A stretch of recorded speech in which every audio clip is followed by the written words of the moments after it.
Yuri was born December 1970 in Moscow. As it was under Soviet control, he lived an early life rife with poverty and stagnation. From an early age, he was put to work alongside his family in refinery camps, processing goods and material for either sale or repurposing. At the age of 8, Yuri's older brother grew deeply ill after slicing open his leg on a rusty piece of sheet metal. Desperate to save his life, Yuri begged the site foreman to give him antibiotics, but to no avail. All the workers were afforded a single monthly shot, and no more. Within days, Yuri's older brother passed after an intense fever. Years more passed, and Yuri continued to lose his loved ones. Some to disease, some to muggings, and one to childbirth, as Yuri's younger sister grew pregnant at the age of 14 and failed to give birth to her baby. With each and every single death, Yuri would always be the one to dig the grave. First his brother, then his aunt and uncle, then his parents, and finally his younger sister. All Yuri knew was the Reaper's steps, and he felt them close, but never did the steps come for him, only ever to those around him. At the age of 16, the Soviets began collecting young, fit men for recruitment into the army, and Yuri was a prime candidate.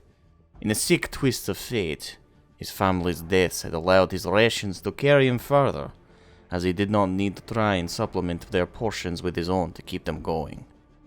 Thus, he consumed enough calories to help him form musculature. Yuri was processed and trained carefully, learning the art of war and the tools it entailed. Despite being an exemplary marksman during training, Yuri eagerly volunteered for the medical corps when the leaflets were passed around the barracks. All of his superiors found this odd given his apparent skill set, but allowed the transfer as medics were in short supply and soldiers were a dime a dozen. Initially, Yuri struggled hard with the material as he lacked basic literacy in arithmetic, so his instructors had to start him from scratch. With hard work and sheer will, he successfully met his standards and rose the ranks as a top student. Then came their final exam.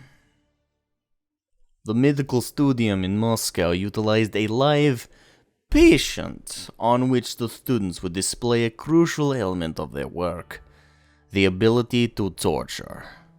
Yes, the medical corps' main job was to keep soldiers in the fight and breathing, but they were also often the main tool for torturing insurgents, rebels, and POWs, as their knowledge of the body allowed them to maximize the pain inflicted on the motherland's enemies, while minimizing the casualties to said enemies. The Hippocratic Oath never existed within the medical corps.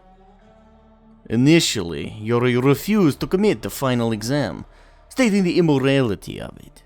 However, instead of simply failing him, the studium found another use.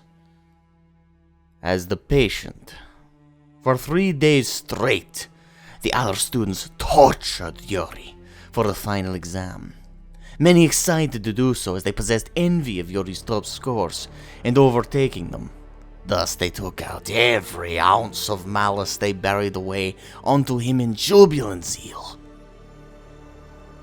Eventually, the staff of the studium graciously offered Yuri a one-time deal.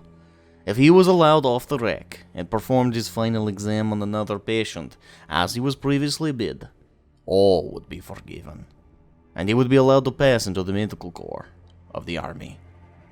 Yuri agreed and passed his final exam with flying colors. Yuri was 19 when he entered the medical corps, and for the next 2 decades he served his role within the motherland to the letter. He healed the sick, stitched together the wounded, and mutilated the enemy. His reputation during this time was quite impressive. In 2009, Yuri was honorably discharged from service after an anonymous benefactor donated resources to the Soviet government in his name. Coincidentally, the fairly young company of Trauma Team International sent Yuri a job offer to join their brand new Russian branch. With no other prospects and knowing nothing else, Yuri took the job without hesitation, and served the company with distinction. Yuri would earn the trauma team rank of captain by the year 2022, when the Fourth Corporate War broke out. During the war, Yuri would find himself rarely without a day's exhaustive work. Platinum insurance holders were found to be taking bullets each and every single day during the height of the fighting, it seemed. The most memorable case for Yuri during the war was a Category 1 death, just flatlined. A young boy. Yuri suited up, expecting to enter a heavy combat zone, but instead they went to the heart of Novosibirsk, where there was no active fighting between Arasaka and Militech. As strange as it was, a call was a call, and they arrived to the local 5-star hotel on the penthouse. Once inside, they entered the master bedroom to witness a fat, obese man tying his bathrobe on, with the boy in question naked on the bed behind him. The obese man was the boy's father, and he casually poured himself a drink, while Yuri and the team got to work resuscitating the boy. This is darker stuff here, but the abuse to the boy's body was extensive. Anal contusions, internal bleeding, a cracked skull, and much more. He had been put through the ringer. Yuri had dealt with child deaths numerous times, but this was another level. The boy's pulse returned, and they set him on a gurney for transport. But the boy's father raged and ranted, demanded they leave him, as they had done their job and how he was not done with him yet.